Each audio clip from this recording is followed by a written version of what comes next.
Қазақ деген мал баққан елміз, ешкімге соқтықпай жай жатқан елміз. Елімізден құт береке қашпасын деп, жеріміздің шетін жау баспасын деп, найзасына жылқының қылын таққан елміз, дұшпанын басын баған елміз, басымыздан сөз асырмаған елміз, досымызды сақтай білген елміз, дәм тұзын ақтай білген елміз. Бірақ асқақтатқан хан болса, хан ордасын таптай білген елміз. Атадан ұл туса, құл болам деп тумайды, анадан қыз туса, күң болам деп тумайды. Ұл мен қызын жатқа, құл мен күң етіп отыра алмайтын елміз.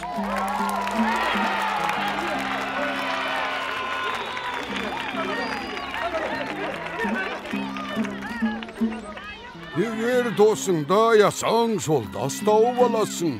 Жауыңды егер аясаң, дауылға тап боласың.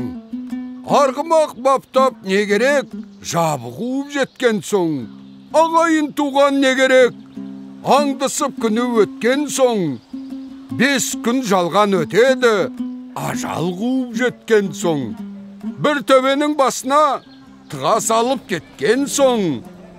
Сөйле төле дейсіздер, жастары бар ма тыңдайтын?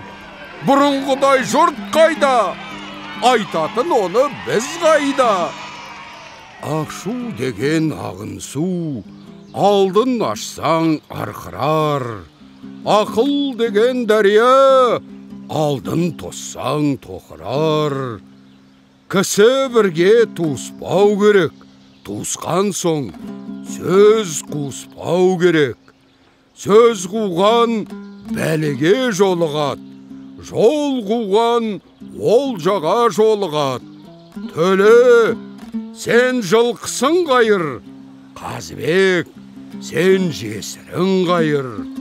Алтау ала болса, ауыздағы кетет, төртеу түгел болса, төбедегі келет.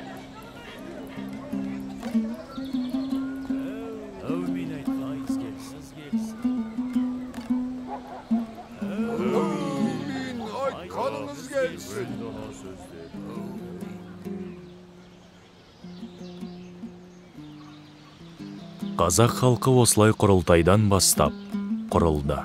Онда төлеген айтқан заңдар жинағы қабылданды. Ол 7 жарғы деп аталады.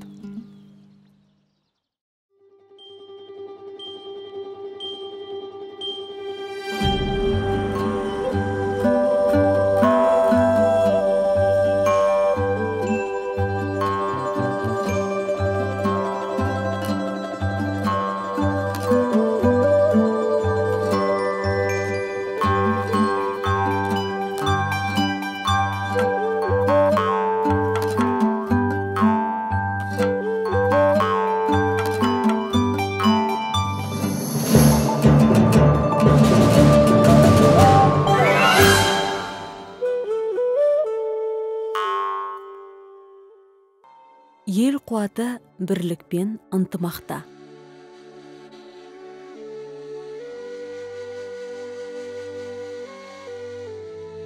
Бірлікпен бақыт бір тұтас.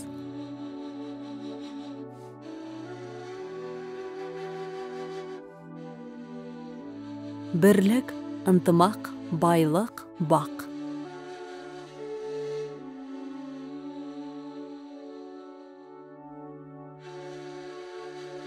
Сырттан келген жаудан да іштен шыққан дау жаман. Ел бірлігі, ел теңдігі.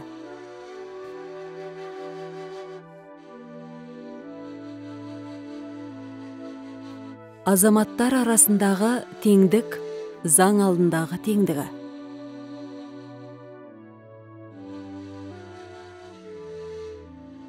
Заңның мәні адамшылдықты жақтау.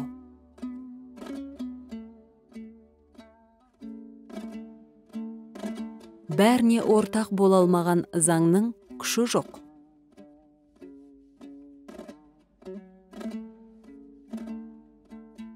Заң дегеніміз қоғам игілігі үшін қолданған адам тәжірибесінің даналығы. Келісіп шешкен шешімнің кемісі болмас.